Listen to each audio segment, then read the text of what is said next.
And we're back. Welcome to the new and improved Real Talk with me, Anele. Look at this. Look at my house. We're in a new time slot, Mondays to Fridays, and of course, we're coming to you live. Live from our studio at Stain City. And I have a new BFF these days. His name is Safta. Him and I go everywhere together. This is for the best talk show in South Africa. And you know what? This is all your work. Thank you so much for interacting with us every single day here on SABC3, where the stage is yours. And we promise to keep it up on our side if you keep it up on your side. From the bottom of my heart, ndiyabulela. Now, onto something that makes the Safta fade into oblivion is the book that has had me making excuses about missing dinner dates, putting a cough on, sorry, I can't come out, and then even putting my phone on silent because it has enthralled me. I have not been moved by a book this good in the last 5 years, and the subject is here. The book is called Being Chris Hani's Daughter. She is Lindiwe Hani, and we are honored to have you here. Thank you for having me, Anel. Listen, now, your entire life, you say you loathe the fact that people would say Chris Hani's daughter when they introduce you. Yes. So when you call your book Being Chris Hani's Daughter, I think that's you saying, you know what, it's fine. Is that it? I've come to terms with it. Well, it's about acceptance because there's nothing more than I can be. I'm Chris Hani's daughter. That will never change. So maybe it's about ownership. Ownership. You know, taking it on and just living it my best life after that. So I know Reedy read the book before anybody else so that she could give it a bit of a review. She's on the back of the cover. And it says, Being Chris Hani's Daughter is a poignant account of all the indelible mark and gaping wounds this gallant freedom fighter's loss inflicted on those he loved most, his family. But it's also a story of triumph and picking up the pieces after life's seismic chapters. I want to know, besides Reedy, who else did you give this book to read? Before, well, it was Melinda, then of course it was the publishers, but I only gave it to my family as it is. Really? I gave it to my family, I think, 2.5 weeks ago. That was the first time they saw it. And have you had any feedback? What are people saying to you? Are you scared to hear what they have to say? I'm very scared. Because I was saying to people and everyone says, oh, we can't wait to read your book. There's something inside of me that almost says, please don't. You know? But my publishers would kill me if they knew that. But my sister has been doing the journey with me. Like, as I've been writing it, I tell her snippets. And she's extremely proud. And Mama is very proud as well, you know? Yeah. And what I find about the entire book, right? So the reason the country mourned when your dad, you know, passed away was, you know, some people, he was like this mythical figure, you know, Chris Hani, this person that's going to come back. So they mourned the bit that he'd done, but I think most importantly was what we perceived for him and in the future and his role in this country. You, on the other hand, had 13 years of him being your dad. So what is the difference between Lindiwe before he passed away and then the Lindiwe afterwards? The Lindiwe before was more of an extrovert. You know, I was one of those children that I used to be told, oh, gap up. I need to just calm down. Exactly. Yeah. Just calm down. So when Daddy died, I withdrew. You know, I became more fearful. I became less trusting of people. It's just, it cut a childhood very short, you know. Is it not interesting that, because you say in the book that you'd see him once a year, but even you seeing him once a year, you felt safe?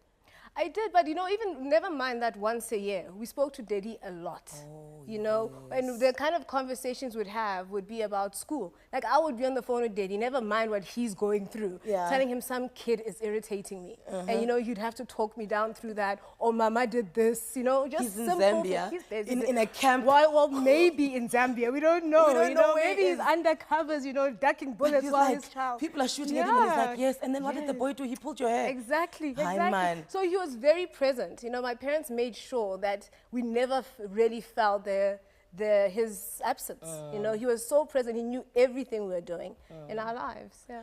And you guys moved to Maseru, and you say that was one of the best decisions your parents had ever made for you.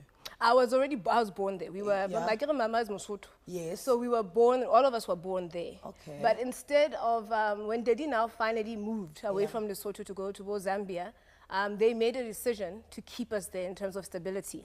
And Mama's family was there and we can go to school there. Best decision. Why? Because we had a community. You know, I had the best childhood. Similar to your childhood, I'm sure, Mthat. Yes. That kind Everybody of knows everyone each knows each other. other. You're always in each other's houses. Yeah. It's a sense of camaraderie. You know, it Yeah. was just an amazing, amazing childhood. As opposed to if we were with him in exile, You'd have to move we'd around. have to move around. And you, and once again, when you're aware that people are checking for bombs and and there's soldiers around, I think that can disturb a childhood. It can, and also don't forget we'd be far away from even Mama's family, and Mama would be alone, and I'm sure her husband would be everywhere still. So it would be even lonelier for her, and I think it would have impacted us even more negatively. So I mean, you're in a bubble then in Maseru, right? Completely. Complete bubble. But Yeah. then one night, the bubble pops. The Lesotho raids. Yes, but the thing is, I was still quite young, but so the bubble really didn't still pop for me. So everything for you was still hunky-dory. Everything, it was an adventure base, you know. This is excitement, this is adventure, because that's how they brought it across to me. Yeah. So even being left in Zambia with Auntie Margaret was still an adventure, you know. So yeah. And then you moved to Zambia, and Auntie Margaret is there because it's out of the it's a little bit further away from South Africa. Do you then see your dad, Ukrizani, a little bit more? Yes. And I know you guys were flying overseas by then. Was that all glam for you? It was very, very glam. It was very glam. But the thing is, what Mama also said was that Auntie Margaret actually told my dad not to come so often to see us, because every time he left, we'd start back from the beginning. We'd be traumatized and crying and wanting our mom and dad. So then after that, after the year in Zambia, we moved back to Lesotho. Oh, wow. Yes. Okay. And then from Lesotho, then we take the family holidays to Abu Germany, Russia, and all. It was amazing, Anel. When did your sister Kwezi, because I mean, in the beginning of the book, it's like she's the thorn in your side. Yes. You know, she's the thorn in your side, and there's almost like a bit of a sibling rivalry. Then out of nowhere, she is your greatest ally, she is your best friend, she's your person to go to besides Momo, your older sister. When did that happen, that switch where you realize there's a person here? That flipped in varsity, just after high school. Okay. Just after high school. I mean, we were natural allies, of course, against our parents. I think all siblings are. But at the same time, because we were very close in age, we fought a lot. And it could get very ugly. You know, I'm talking about pushing in pools, you know, putting Epsom salt in food. Wow. It got nasty. It got very nasty. You are politicians, kids. Do you know what I'm saying? Because it gets to that. And your sister, Umomo, do you feel like she'd also played like a mother role to you, even before now you become a young adult and you become a mother? I just felt like you always gave her a certain respect about, okay, she's the eldest and this is the one that I can take on. Yes, well, I also know Momo, as I call her, was always very protective, you know, and especially against Kwezi, who we really thought was just the bully of the baby, who was just me. So she was always very protective. So if I needed to go cry on someone's shoulder, I'd go to her. And because of the age gap, she was also put in charge of us a lot, you know, to babysit the kids and everything. So we were always together. So. Is she explaining to you guys who you are in depth, you know, why your lives are like this? Or is life as a child, being Chrisani's daughter, very normal?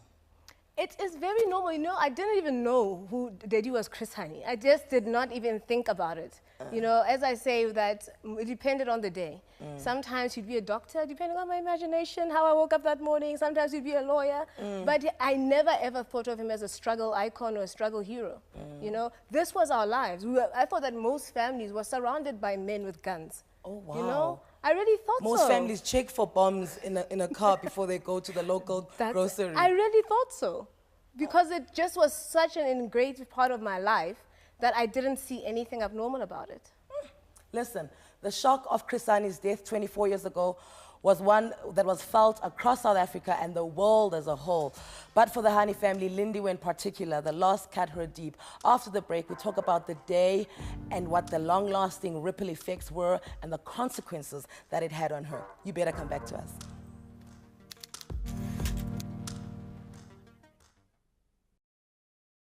And welcome back to Real Talk with Mia Nele, and a big hello to everybody who's keeping the conversation going on Twitter as well, at Real Talk on 3. My guest today is author of Being Chrisani's Daughter. I'm of course talking about the daughter, Lindiwe Hani. So 1990, ne? Yeah. The ANC is unbanned, SACP is unbanned. Who tells you this? And then as soon as they tell you, in your mind, you're like, okay, it means Daddy's coming home and him and I can live a proper father-daughter existence. Do you know that it was not, I was not even told the ANC's a band. When I got back from school, we lived in a block of flats. So as I'm walking down the corridor, I'm greeted by a jubilant mama. And all she's saying is, Daddy's coming home, Daddy's coming home. She didn't even mention the ANC. Okay. It was all about her, Daddy's coming home. So now I'm like, he is. It was so exciting. And you're like, for good? Because I mean, coming home could mean that he's coming for the weekend. No, he never came for the weekend. You know, that would just be a chain jail situation. So he never came for the weekend, yeah. So you moved to South Africa. You and your mom fall in love with a house that has got a big kitchen. Yes.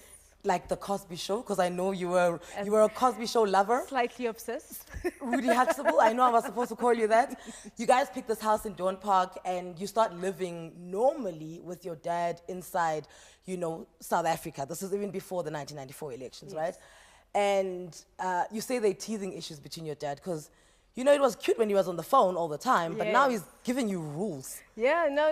It was very cute, because even on holidays, when we saw him, we were on holiday. Yeah. So it was lovely. I thought, you know, we had this romantic idea of living with Daddy. But the man decided to put his foot down, you know. He was starting to instill bedtimes. And the thing is, my mom and us, we had this deal that on Mondays, we'd sleep slightly late to watch Dynasty. You know, Dallas. What are you talking about, you know, these Dad? are just basics, Daddy. Yeah. But he didn't care about that. And then we used to fight over the TV because he was a news watcher. Agenda. You know, things like that. And when I was at that stage, when 902 came in and was simulcast. Oh, yes. And then we had to put on Radio you 2000. Find the language on Radio 2000. Absolutely. So we used to fight. Mama had to buy him a separate TV for the bedroom. But which took a while to convince him, because your dad never wanted to spend money, according. No. He wasn't really spendthrift. But he had to get it because it was causing conflict in the house. Now, what I found it slowed me down as I was reading your book. You say every time you meet someone, and it's like, okay, Lindiwe Hani, Chris Hani's daughter, the first thing they want to do is tell you where they were. Yeah. You know, the day your dad was assassinated. It's like, you know, Michael Jackson is the same. You know, Nelson Mandela is the same. I think big things that happen in the world, it's that common thread between us. We want to know, where were you? So where were you the day you found out that your dad had been assassinated? We were in Lesotho. By we, I mean my mother and I. It was the Easter weekend. Yes. So we left earlier on Thursday to go to Lesotho. And at this stage, I still loved going, as I used to say, back home. You know, all my friends were still there. And your best friend was there? My best friend was there. And the thing is, I never even went to my aunt's house. My mom would immediately drop me at my best friend's house, and that's where I'd spend the weekend. So I was at her house, and we were getting ready to watch a movie that's on the Saturday morning. So when Kwezi's friend and her dad came to the house looking for Mama, so I guess it was back in those days where there were no cell phones. Yeah, it's one phone a street. You know, so now I didn't know where Mama was. So I guess that she had plans to do her hair. You know, drive around, you might find her. So now as we're walking to the movie with her brother, with my best friend's brother, we go past, he wanted to go and pick up his friend. Okay. So he can join us. And as we were going to his friend's house, we spot Mama's car. And then the brother there was like, you see, your mom's even here. She'll give us a lift. And I was like, yeah, right, you know, Mama. And as I walked... Like, how did you get here? Exactly. You use your God-given feet. So as we walk into the gate, that's when I just saw this rush of people, my cousin Bali rushing and just hugging me. Oh, wow. You know, crying, hysterical. So that's when, then I looked for Mama, and then that's when she said that he's been shot. So at that stage, I was also like, okay. So is he at the hospital? Yeah. So I was like, okay, so where is he? You know, and then that's when she said, no, Lindy, he's been shot dead. And then that's where we had to rush out of Lesotho and drive back. On the drive back from Maseru, you said it was very quiet in the car. Did you and your mom ever break the silence to say something to each other?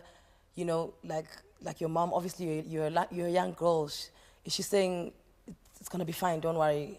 No, because I think that, well, I don't know, we didn't know. I know from my side, I was sitting there still thinking it's not true. So you're praying that... I'm praying that it's not true. And we're listening to Mama, and I were at that stage, we had this gospel tape, right, that we used to listen to. So as we're driving, that's what we're listening, as my uncle's driving, that's what we're listening to. Just that take a little walk with Jesus, going through our minds, and just hoping that it's just been one horrible mistake. And your uncle, obviously, is older than you. He knows that this is it. You know, your dad's been shot dead. Is he not trying to, you know, older people, even when you go to a funeral of somebody that you love, they're always like, you must be strong. Don't cry. Don't be, you know, is he not trying to toughen you up so that when you get to Joburg, to Dawn Park, you know, you at least have an armor on you? No. You know, I don't remember. They might have been speaking to each other, but I think at the back, I just remember just staring into space. Did not even sleep. I didn't know what to expect. As I promise you, I thought it was one big mistake because he had had so many attempts on his life. And in my eyes, he was invincible. Oh, wow. So there was no way that he was dead. That just was impossible. When do you accept that, you know, because I know you say you got to Dawn Park and all you looked for was your sister Kwezi, who'd been there. In fact, she dodged a bullet, literally. Yes. So when do you accept, okay, fine, he's gone? You know, just minutes, even seconds before, because we lived in a cul-de-sac. So as we drive into the cul-de-sac, I just saw throngs of people on the sides, you know, and then I realized I'm not here just for an injured person. And then as we'd go into the driveway, I knew something really, really horrible had happened. And then I looked down, I saw the blood, and then then Kwezi ran out, and that's when I knew that he's dead. Do you feel like, because I remember when you said you were driving out to go to Maseru, you were sitting in the back seat, and you turned around, and the last image you saw was of him, obviously probably in one of his tracksuits, because your dad was always rolling in tracksuits. I'm a Shaban. And you said that's the last image you saw. So when you accept that daddy is dead, do you have like, oh my word, I wish I could have said this to him, or I had one last thing to ask him? Even today, when you just with yourself, is there one more thing you would have wanted to say to your father? I wish I hadn't gone to Lesotho. You know, I wish, you know, it's just, there's so many things. Like, I wish I was there so that Kwezi had someone as well. And I wish I hadn't gone. I always think that maybe if there were more people in the house, he wouldn't have been killed that day, at least. But no, you know, like, we were very expressive, you know, so I don't wish I had said anything. I think he knew, you know, but I do love that the last image I had was him by the garage doing this, you know. That's what I always see. Speaking of being expressive, the way you write about the day of the funeral in the book was actually the first time I cried. And you guys drove in, fancy limo, you guys drove into the stadium and there were hundreds and thousands of people. And as your family got out the car, you felt the love you felt for your dad. It was just like explosive. You know, tell me more about that day. You know, I still am yet to have that feeling. You know, when I walked out, and even at that stage, you know, I still hadn't grasped how big Daddy was or what he meant to people. But, you know, when I walked out into that stadium, and you tangibly feel people's love giving you a big hug. Giving you a big hug, you know? And people just chanting his name, you know? Chanting his name. And that's when I realized that this loss is bigger than us, you know? You know, this is really the worst thing that could have happened at this time. Sure. By the age of 13, she had lost a father, but that wouldn't be the only loss that she had to basically trudge through. On the way back, we found out more about the devastating blows that were dealt to Lindiwe Hani. Stay with us.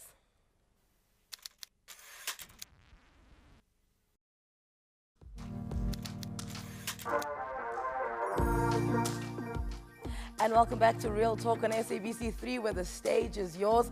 My guest today, daughter of Chris Hani, Lindiwe Hani, who has just been reflecting on her father's death and the downward spiral into the world of addiction. This book tackles death, the fight for life, addiction, and politics. Now, the politics we'll get to later. I just want to know, right, when you write a book like this, because it's basically a tell-all, and when you are in a world of substance abuse, you're not doing it alone in the beginning, right? There's a crowd of people there, and you guys are like, whoa, kumnandi ya la la, you know. So when you said you're writing a book, Yeah. and I mean, you did it very tastefully in the book. I don't feel like you left anything out, but I like the fact that you protected people who were with you in these spaces. Is there anyone who called you and be like, girl, hey girl, what you saying about us? No, Really? no. I think people knew. I don't know. Maybe they didn't, but I think they knew that I wouldn't spill the beans. I mean, I think there's a sacred. There's a sacred Like clause with, you know, drug users, you know, thou Okay. shalt not tell on each other, you know. Okay. If you're ready to come out, halala, but, you know, just keep me out of it. Yeah. I like that. It's like the 13th step. You know, absolutely. It's like the 12 steps, You like, know? but one of them is, hey, Yeah. you know? Calm yourself. So I want to go to Cape Town, where you did high school at St. Sips. St. Cyprian's, yeah. St. St. Cyprian's. Sips. Sounds like a ball of a school, you know. And then you are in, you know, between high school and varsity, you meet the love of your life. Yeah. Sikhulule. Yeah. Okay, there we go. And you guys are together and you find out that you're pregnant. Mm-hmm. Do you tell him first? Do you tell your best friends? Who knows first? I told my best friends first, girl. you know. I told them first, and then I told him. Yeah. And then it was that whole, what are we going to do? Up and down and push Yeah, and pull. yeah. And But you know, the one thing I just was so certain of is that I didn't want other people raising my child. And he felt the same way because we were so young. You're The 18. Yeah, Yeah. the child would have gone to one of the grandparents. And then the child would grow up calling you Sisi Imagine, and your mother mama. Imagine, You you know, that was something that I couldn't imagine. So then we agreed that this is the best route for us. And, you know, just what he said, you know, we've got the rest of our lives to have more children. And But then it was done. he passed away. Yeah, yeah. So that's, okay, so your dad, your baby, and the love of your life. You know, have you ever gone for therapy? Now I have. Okay. I did, but, you know, I'll do stints. Okay. I do stints here and there, but not intensive therapy, no. And you never felt after your dad or after, you know, the termination or after Sikhulule passed away, you never felt that, okay, this is too much. I need someone else to talk to besides your friends, who I know you're very close to, but just someone who's a stranger. No, because, you know, it was that kind of life where you soldier on. And plus, don't forget, I was a medical doctor, self-medicating myself. Okay, So I just didn't want to talk. I wanted to go away. Yeah. I didn't want to deal with anything. But every time you took any sort of drug, you felt like it was going away. Yes. And is that why then you just got deeper and deeper into the hole Yeah. of addiction? Yeah. Like, you know, I was fine then. You know, I was fine then. Do you, because then you suffer the next blow, which is your sister passing away. And do you feel that it was handled in a callous manner, your sister? Just even the way you were called, where your mom was like, apparently your sister's dead, and you're like, what? Calm down, I'm on the beach, what's going on? And then you have to call around to find out if, like in hindsight, do you sit and think, you know what, that entire situation could have been handled better? I think it could. I mean, I don't understand how anyone. I mean, the reporter phoning Mama to say, okay, your child is dead, and then now she's calling me To be like, is she dead? And now I'm in Cape Town, so I have to call people, and then it was. Then when I heard, because then it was a friend of ours phoned someone that she was with that night, and then all I heard on the phone now is her saying no. You know, because now I'm thinking that hopefully it's like a missing person situation. And then she came back and she said it's true. And then I had to call Mama and said, no, it's true. have you ever confronted her friends about that? You know, just, guys, come on. You were all in a room and then one of you rocked up dead. Not the ones she was with that night, you know, and it's still one of the most painful things that none of the people who are with her the night she died have come to us to say, this is what happened. And all I lived with were rumors, you know? And I would meet people in the streets when I'm now out of my mind. I'd be completely high out of my mind. And people would be like, this is what apparently happened. And this is what happened, and this is what happened. And now I was living with that what happened to my sister, you know, and not getting closure about it. And that haunted me for years. I mean, I think I refused to even begin the mourning process for Kwezi because I was still waiting, in my opinion, to hear exactly what happened. For somebody to say something. For somebody to say something. And does your sister's death cause a bigger rift between you and your mother? No. Oh, No. so you guys stood together in that? Because I feel like after your sister passed away, it was just you, her, and Momo left. Yeah. And Momo and her are not talking. They are estranged, you know. So you playing like a, you know, one leg here game. Yeah. Is that not stressing you? It used to. Okay. It used to really be painful. But then I had to make the decision that I need to move out of, like, just take myself out of that situation and have a relationship with each of them. But that didn't cause the rift, yeah. And your sister passing away under a cloud of, you know, there was narcotics involved and there was drugs, and, you know, when you're high, somebody will come to you and be like, this is what happened. And you know that's one of the factors that caused her to not be here anymore. Does that not make you at least give up, you know, drugs for, even for a little bit? You would think. You would think. You would think, you know. Think. A sane person would be like, you know, cause and effect. But no. I dove head first. Oh. I dove, you know, the way that I even ran to now, because before it was still alcohol and weed. No, babes. Yeah. I dove straight into the cocaine. Oh. You know? And I loved it. What an honest statement. And I loved it, you know? What an honest statement. Yeah. What was it? Was it, because I mean, you say earlier on in your life you were an extrovert, right? And then after Daddy's passing, then you became this introvert. And I've heard from people that, you know, they say, yo, cocaine makes you confident. It just makes you feel like, you know, was it that? Was cocaine returning you to your innocence? That was the lie. Oh. That was the lie, because Okay. it made me feel like I was sure of myself, I was confident, etc. But in retrospect, I was an arrogant so-and-so. Okay. You know, I could be very obnoxious. You know, I lost a little bit of Lindy being a pleasant person. Oh. You know, I was not a fun drug user, you know. I was not. You were having fun, but no one else was in your company. No one wanted me around, because either I'm being aggressive, confrontational, or teary. Now, would you invite that person to parties? No. No. No, it's like you can see the other personality coming in. You're like, oh, there she is. There oh, she is. Okay. There we Lindy's go. evil twin is There- here. Absolutely. Do you think people were like, guys, come on, look, her dad, you know, her sister, you know, come on, guys, you know. Do you think people gave you a pass because you were Chris Hani's daughter and we were all exposed as to how he'd been assassinated? I think people gave me a pass, and I always say that was also detrimental. I think that I shouldn't have been given a pass. And I used it too. I used it to my benefit. I'd be like, you know, I've been through a lot, so this is what I need to do in order to get over these things. I would manipulate people into feeling bad for me, you know? When you guys are fighting over sugar, you're like, yeah, but my dad was shot, and then what? And then what? And then what? Listen, all of these stories are in the book. Trust me, she's just touching the surface. When you buy the book, everything inside, you're going to be like, what? After the break, we'll talk about forgiveness and redemption as Lindiwe Hani would come face to face with her father's killers. Stay with us.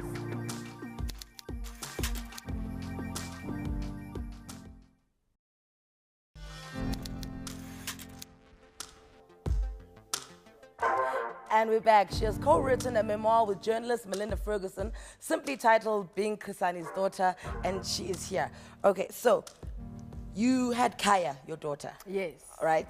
Did that heal you a little? It did, because, you know, I had Kaya purely for selfish reasons. You know, I had her because we were so tired of loss. And this is how I put it to my mom, by the way, coming to tell her that I'm pregnant. I was like, you know, Mama, we had so much loss in the family. This is a blessing, you know? And I felt it would heal me. I thought it would bring Kwezi back, you know? All those kind of things. And your mom didn't, you know, fly with it. But as soon as Kaya came around, as most grandparents, you know, then the child is theirs, and they're like, okay, I'm still angry with you, but oh my, do you know what I'm saying? No, there's even before. Oh. When I was pregnant, Mama started coming with maternity clothes. That's when I knew I had her. So by the time Kaya was born, oh no, it was love. And you say in many ways, Kaya reminds you of Kwezi. Yeah. like a reincarnation of who she was. What are the similarities between the two ladies? Well, you know, it's just, Kaya is very kind, you know, and she can be very, very soft. But it's small things, like it'll be like a flick when she looks to turn to me and she wants to fight. Then I'm like, oh, are we going back there, Like, you know? oh, crazy, calm down. But it's a feeling in my heart. It's a feeling in my heart. And the thing is, it's not that she is crazy. No. You know, it's just that I can sense my dad and Kwezi so much stronger with Kaya. Yeah. And it was so profound when you said, you know, you almost named her Kwezi, but you didn't want to give her the pressure of, you know, being named after Ukwezi. And then you speak about the pressure you felt, obviously being Chrisani's daughter. Are you extra vigilant with her to not apply, you know, any, you know, pressure that she may also kind of pick up that, oh, I am the granddaughter of such a great man, this is who I must be, because ultimately that's what, you know, spiraled you into darkness. You know, it's funny you say that because, you know, like I'm one of these moms. Like when she was a bit younger, I was telling her, I don't know what the Human Rights Day. So I don't call things Human Rights Day. I say it's Sharpfield Day. I tell my daughter what happened. What exactly went down. I refuse to just make it pretty in a bowl. Yeah. So now I was telling her what happened. And then I was saying, so, you know, it's a sacrifice of people like your grandfather, you know. And then she says to me, you know what, Mama? No, you know, only Jesus was sacrificed. not you know, all due respect, not your father. Not your father. So, you know, she's very humble. I don't think she doesn't, I think she's the same as when I was at her age. She doesn't get it. Okay. She doesn't get it. She knows that he was an important person. But no, she's living her life. And you stopped using substances and narcotics whilst you're pregnant with her and for a few months after her. When did you go back? And the thing is, when you go back in arrears. You make up for all the months that you were gone. When did you go back to using? I went for lunch, you know, and I had some wine. And then it started gradually like that. And then I moved out of home because initially we were staying with Mama. But, you know, if you stay with your mom and you have a child, there can only be one parent. Yeah. So I will never forget because I thought my mom would be devastated. So I said to her, you know, Mama, I think Kaya and I should move out. She goes, oh, how should I help you? So she was also like, time to go.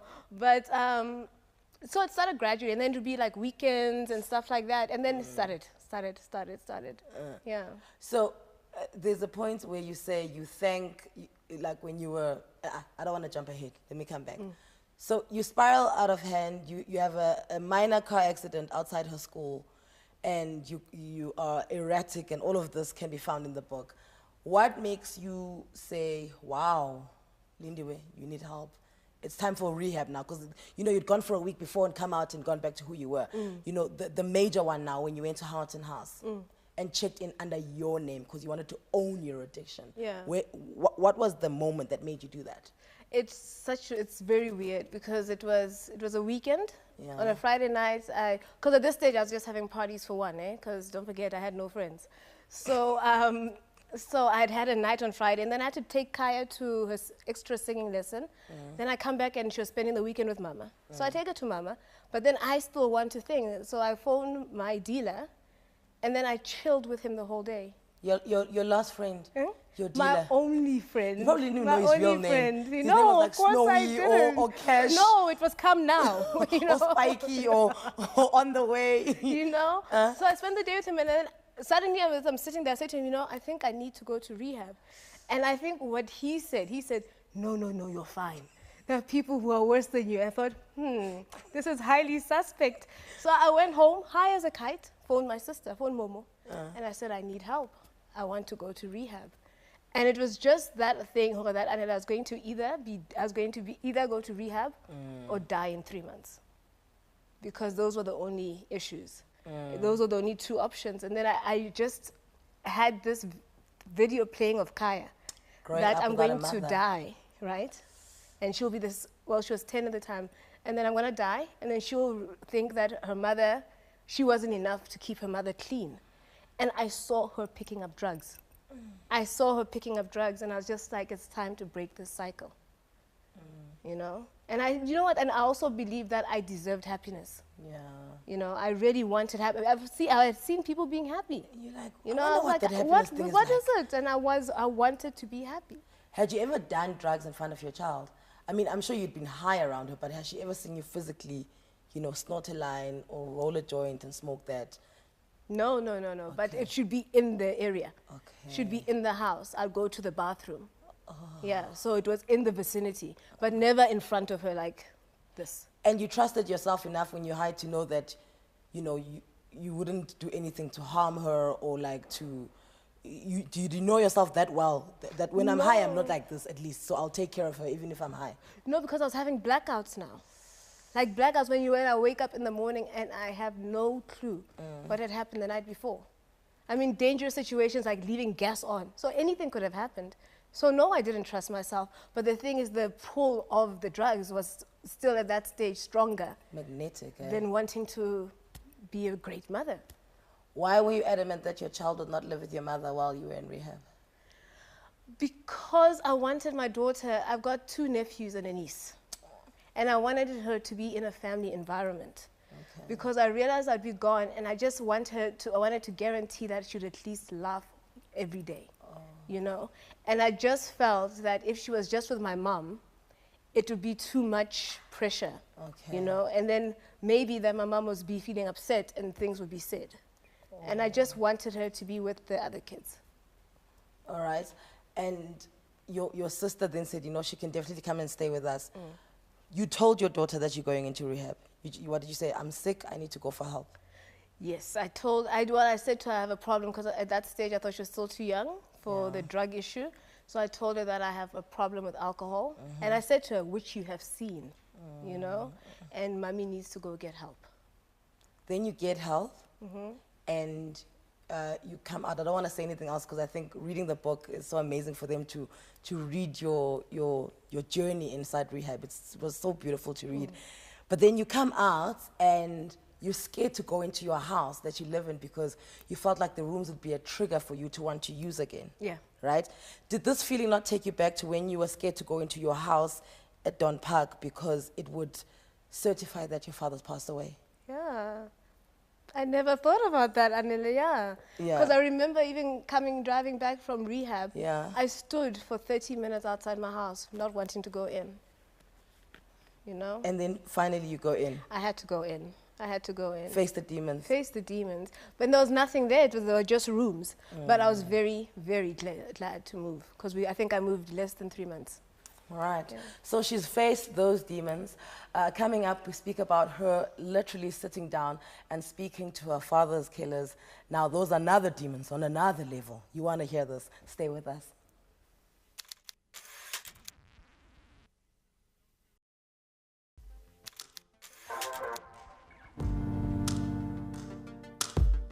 And for the last time this evening, we're back. If you've just joined us, Fede, luckily, it's all in the book. It's all in the book, being Chris Hani's daughter. So she collects herself and has the courage to call her father's killers. Clive Darby Lewis, who concocted the plan, and Janusz Wallace, who pulled the trigger. Is there one that you blame more than the other? Or to use like, hey, rubbish both of you?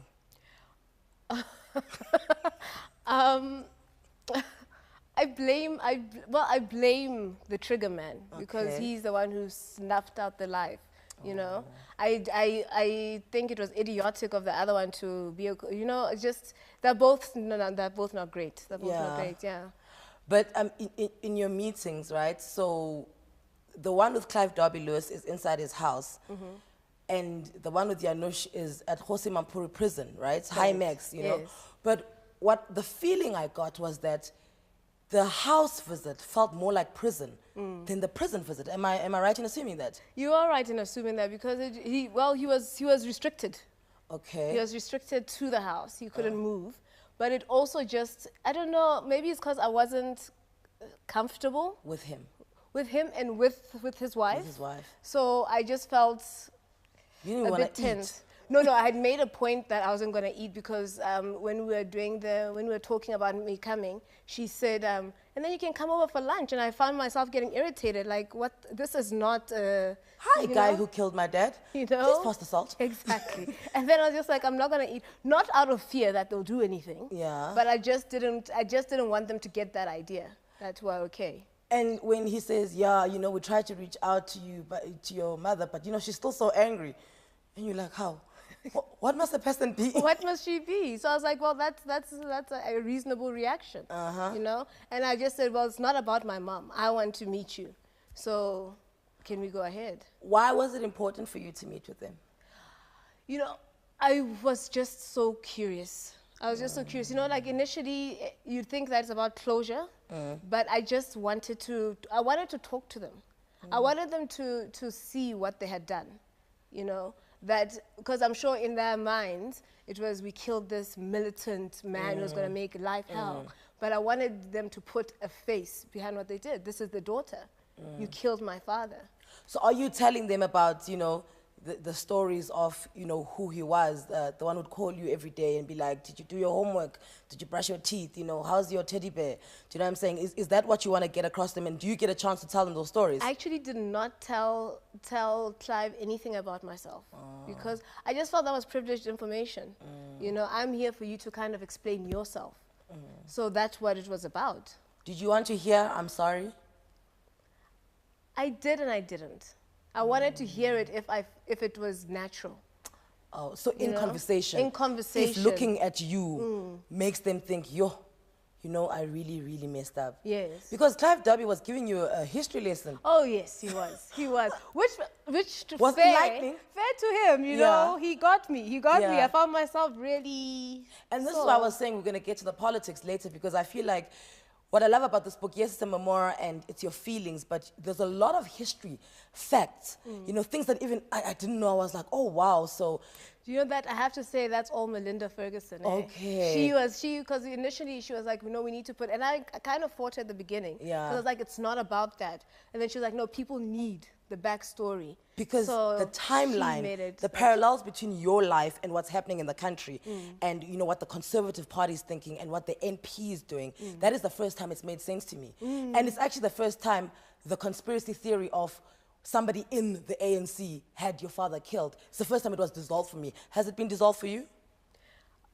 Yes, to a certain extent. To a certain extent. I don't, you know, I like to think that no one in the ANC had anything to do with it. I know there are certain people who are named, which I think is nonsense. Yeah, you true, know, yeah. I really think he had nothing to do with it. Me too, But I just think that these conspiracies take a life of their own. And sometimes, you know, I just don't know if it stopped at Clive. I just can't buy that. Yeah. You know? I agree. You know with what that. I mean? Yeah, no, I definitely agree with that. I was just like, nobody. I'm not saying you're not smart. I'm just saying that you woke up one day and thought, you know, this guy's making me mad. You know, let me take him down. Absolutely. Your mom was against both, you know, visits. After you had those visits, was she like, okay, get back team? No, no. I would have been like that. I would have been that mom who was like, you will not go there. And then after I'm like, she knows now. She knows now, but no, she didn't ask me. You know, you made me, I don't know if you forgave Janusz Walsh, the man who pulled the trigger, but your book made me feel a little bit of empathy towards him. And you guys you'd sit in the prison, and how many times did you visit him? Twice? Twice. And both those times where he sat and he had lunch with you, and you guys were just speaking, and now you're shooting the breeze. You might as well have been talking about your favorite TV shows, you know? Yes. Was it important for you to like kind of lock onto to the last person who saw your father alive? That's exactly it. That's exactly, because he was the last person to see Daddy alive, and ever since he killed Daddy, there's been a pull about him. There's been I've been not obsessed. Oh yeah, no, let me just say it. I've been obsessed with him. I would see those eyes in my dreams, and it doesn't help that you remember he looked like that guy from Passenger 57. Charles Rain. Charles Rain is not insane. And I used to watch it over and over again, and I just wanted. I wanted to know why, you know? And the thing is, I just felt there was more to him, you know, than just what he had done. So, Did you ask him what the last expression on your father's face was before you shot him? I did. I said, what did he say? And then he said he didn't say anything. He didn't say anything. And it was very difficult. You know, like, I remember just sitting there and trying not to cry as he described how many times he shot him. And that he still came to shoot him more because he says the first shot didn't kill him. And I wanted to scream at him, why didn't you just stop? And then he said he had a mission. So he had to complete the mission. And walking away from that, did you feel lighter? Did you feel angrier? You know, what's the state of Lindiwe right now? I felt a conclusion because, you know, like I think that there was still, even 24 years later, there was still a part of me that didn't accept it. You know, it was still so unbelievable because in my mind, I always think that if anyone knew him, you wouldn't kill him. You wouldn't have killed him. What a guy. What a guy, babes. And so after speaking to him, I realized that Daddy's never coming back. And there was a part of 24 years later, you know? And there's a part of me, another part of me, but I let it go. So with Walush, I haven't forgiven him. I think it would take a lot for me to forgive someone who took away everything from me. But what I've done is accept that it's happened, and I can move on. Listen, this book is absolutely everything. I know we have to go. This is why at least this can continue if you go and get this. Trust me, you're going to enjoy it. Being Chris Hani's daughter by Lindiwe Hani. Thank you so much for coming with us. Quickly, on Twitter, Real Talk on 3, we're giving away a 5,000 Rand voucher, compliments of At Home. Please go interact with us there. You might win it. It's a weekly prize, 5,000 Rand e-gift card. My name is Anele. Thank you so much. Bye. Cheers, cheers, cheers.